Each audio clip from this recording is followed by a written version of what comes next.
Hey there, ever wanted to make your own video game music? Today we're breaking down how to write a beginner's track and show you just how easy it is to start writing music for your own video games. So get comfortable, relax, drop me a like as it really helps support the channel, and let's get into it. Now in today's piece we're going to be talking about making a very simple loop just with a few sounds, and I'm just going to be using this tiny little mini keyboard here as the only thing that you really need to make music, along with something like GarageBand or a free piece of software in Windows. So for this I'm just setting up a few sounds. So we've got like lead sounds with an arpeggiator on it, which I'll go over in a minute. Lead, a pad sound, a brass sound, strings and bass. And these are all from the Korg M1, which I think is about $50 or something like that when I bought it. And then we've got some GarageBand sounds here, so that will be both on Logic and GarageBand, but just a drum kit and a live drum kit there. So you can make templates and then make lots of songs out of just a few sounds. Right, let's go and put something down. So just about the most simple thing you can do is just put a bass drum down on every beat. So just on every beat, a bass drum. Can't get much more simple than that. Let's go and put something on top of that now.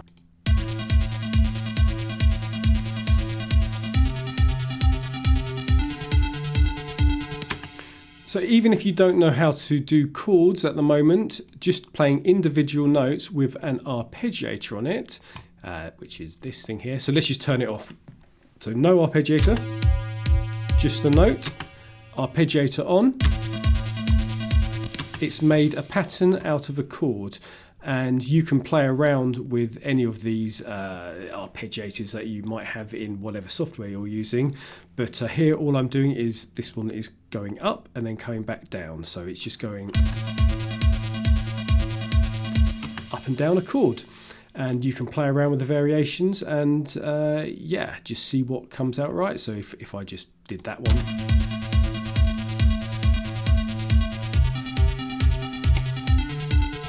and whatever you like. So don't think about it too hard. I've only put down 3 notes, so A, C and D, and that's enough for an intro.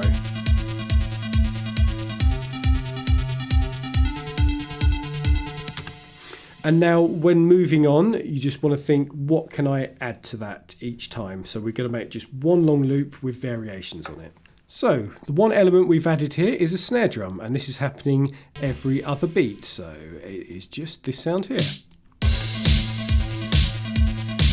So every second bass drum you've got a snare now, so you could either play that in or you could draw it in if you prefer. And then I added this here, which is just a crash on this kit, which is just that. And again, just enough for the listener to be interested. And let's now add something more the next time round. So keep everything the same, and we're just going to add one element, which is this bass here. And all I've done is this. You can see it's the same notes, just A,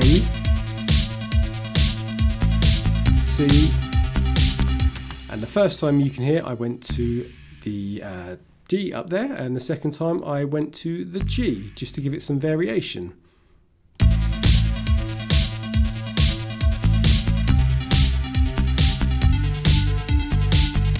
Don't make things complicated, especially when you're starting out. Just all I did there was play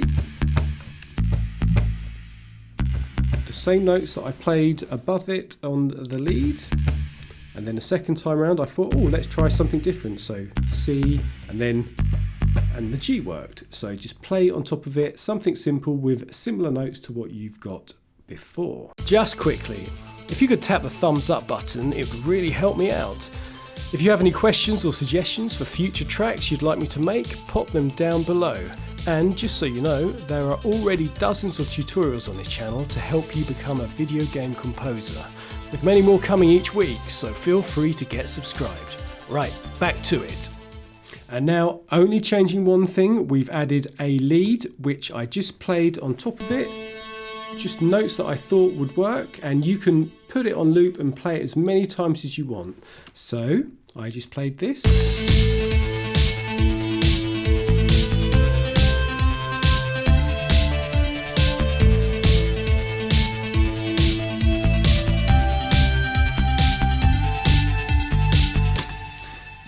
And because I started the piece on A, that means that I only have to play the white notes on the keyboard. So you can just literally, if I mute that now, actually let's pop that there and mute it so I can use the same sound. So here, when you're playing it, as long as you're playing a white note,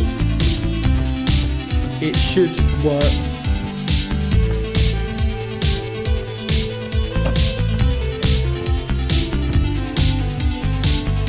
And you might go, well, I didn't like all of that, but I like some of it. And then you can edit it afterwards. But I am keeping it pretty simple at the moment. So we just change one thing anyway each time. So each time one thing changes. So let's now change one other thing. So the next time I've now added this pad sound here. So this is... and together.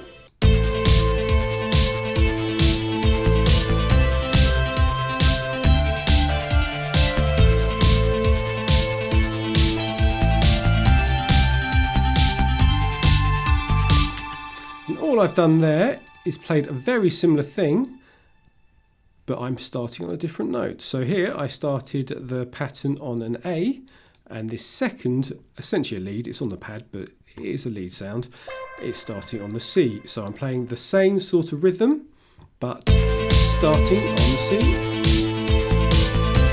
and it's harmonising the notes.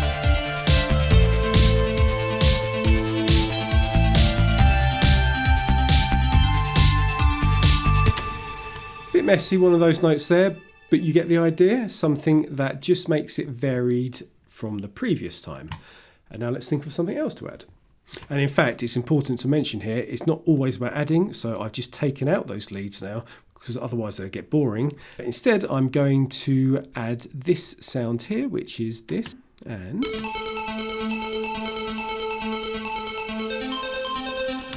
the arpeggiator again, but now we're going up an octave. So you can see it says plus 12 here. So here you can raise, if you're using Logic, it might be different. So look up how you do it in your DAW. And this I've raised it up by 12 notes, which is 1 octave. So the same note, but higher by 1 octave. And then together.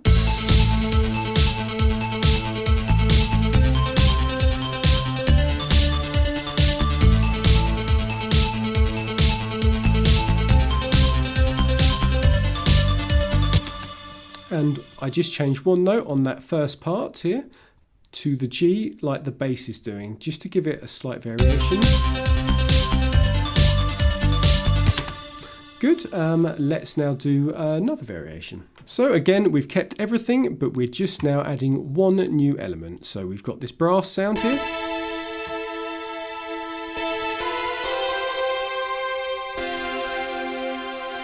And this is where I'm just being experimental, so I'm just playing 2 notes at a time now and just seeing if it works. So I'm deliberately trying to not play something too complicated, but hopefully you'll understand when it's all together.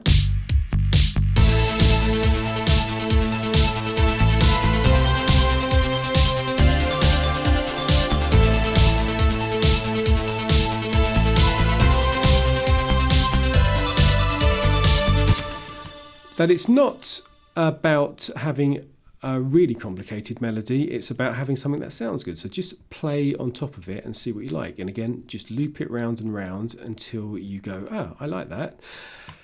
And here I've done 2 notes at a time, but if you're not confident doing 2 notes at a time, and even 3 notes once here, then you by all means can go and play 1 line on one sound and then a harmony line on another sound like we did previous to this.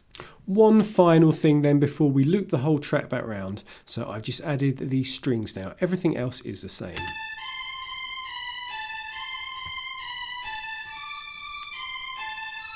Very simple line, again just jamming on top of it.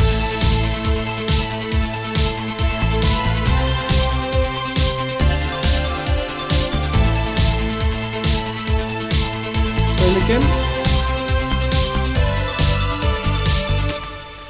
Bit messy at the end, so you could obviously tidy that up, change it yourself, but let's see now whether this would loop back round to the beginning. So this is the most important thing. If you're making music for video games, it needs to loop back round seamlessly. And that works perfectly. And as you can see, all I've done the whole way through is just change one element at a time. Obviously, as you get more advanced at this, you can change 2 or 3 or more elements. But it's much better to do it like this because most beginners, what they do is change things far too much. So it's better to change only a couple of elements rather than change loads of elements all at once. You can only do that when you know what you're supposed to be changing. So just bear that in mind. Let's just put that loop back around to the right place. And let's have one listen the whole way through. And whilst I am playing this, put down any questions you have below.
The only thing I forgot to mention there was that I also brought in a hi-hat pattern when this bar came in here. So this here is just literally on the beat, it's a hi-hat sound, and I'm just playing, let's find that hi-hat sound.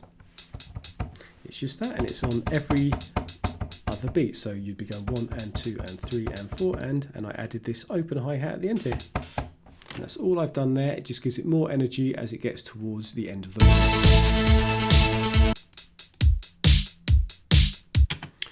Right, good. I hope that helps out. If you want more easy tutorials like this, then let me know, because I can appreciate that some of the ones I do here are probably a bit above absolute beginner level, and I don't know how many of you are absolute beginners at the moment, so please let me know if you are. Right, and my only other bit of advice is get yourself a little keyboard, at least a little one like this. You can get a bigger one if you want.